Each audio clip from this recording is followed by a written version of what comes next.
Welcome to this explainer. Today, we're diving straight into John Steinbeck's 1939 masterpiece, The Grapes of Wrath. But look, we aren't just here to summarize the Dust Bowl again.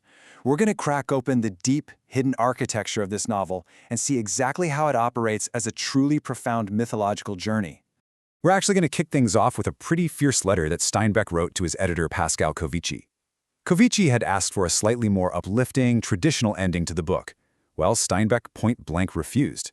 He wrote that he had done his damnedest to rip a reader's nerves to rags. He deliberately crafted a story that was designed not to comfort us, but to deeply agitate the American conscience.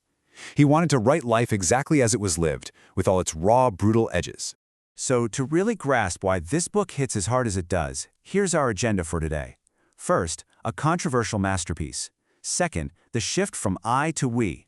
Third, machines versus animals. Fourth, the Okie Exodus. And finally, a New Testament vision. Let's get right into it. Part 1, a controversial masterpiece and its real-world impact. Man, it is incredibly hard to overstate the absolute cultural whiplash this book caused when it dropped. Regional politicians and agricultural organizations like the Associated Farmers, they fought back hard. They called it propaganda in its vilest form. The establishment felt so threatened by this supposed communist smear campaign against California and Oklahoma that library boards in places like East St. Louis literally burned the book. They claimed the Joad family was anything but typical. But, in a perfect stroke of irony, all that fierce political outrage really just fueled this immense public hunger. It sold sensationally well. Picture this. Universities had waitlists of over 200 students just to get their hands on a single copy.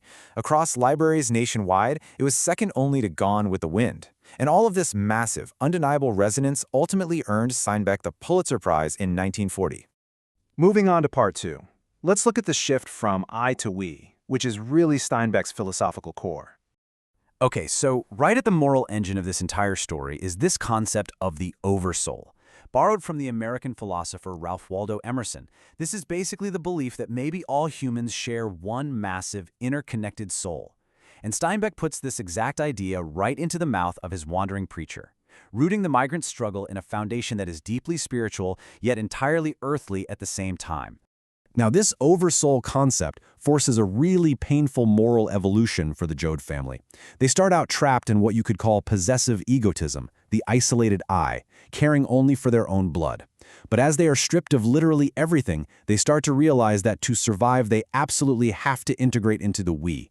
It's a collective consciousness driven by social integration and shared action. Which brings us to Section 3, Machines versus Animals, and the Ecological Battle. Throughout the whole narrative, you'll notice Steinbeck constantly using animals to symbolize the Okie's stubborn perseverance. Take that famous land turtle Tom Joad picks up. I mean, it gets knocked around, completely run over on the highway, but it just keeps dragging its shell southwest. Forced into an animalistic existence, these migrants adapt to overcome just brutal adversity. It becomes the ultimate symbol of an organic, indomitable life force. And we can starkly contrast those organic, living animals against the dead, cold machinery of the banks and the tractors. Steinbeck portrays them as sterile, snub-nosed monsters that completely sever man's spiritual connection to the earth.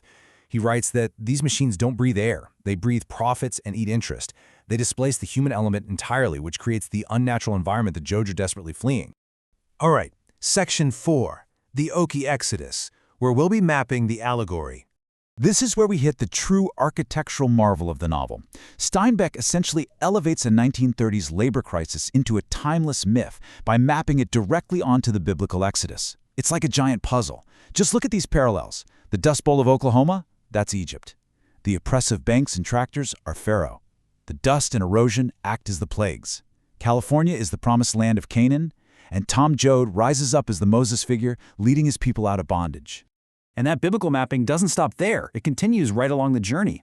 Just like the Israelites out in the desert, the migrants forge their own strict codes of law and community in those roadside camps. It proves they are a united people, not just some chaotic mob. By creating these strict rules for sanitation, privacy, and hospitality on the fly, these camps function exactly like the Book of Deuteronomy for the migrating Okies. Finally, Section 5, a New Testament vision, focusing on sacrifice and communion. So the preacher, Jim Casey, he is an undeniable Jesus figure. I mean, come on, just look at his initials, JC.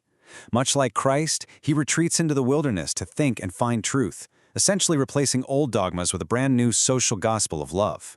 And when he's ultimately martyred for his people in the labor movement, his final words chillingly echo Christ on the cross. You don't know what you're doing.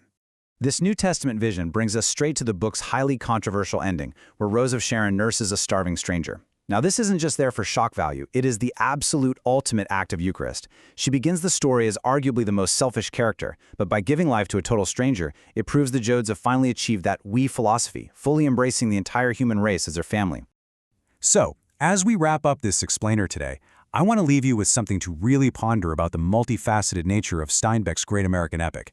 Does The Grapes of Wrath endure because it exposes a historical injustice? Or is it because it transforms the Joad struggle into a timeless myth of human resilience? Keep that in mind the next time you pick up a classic. Thanks for exploring this with me today.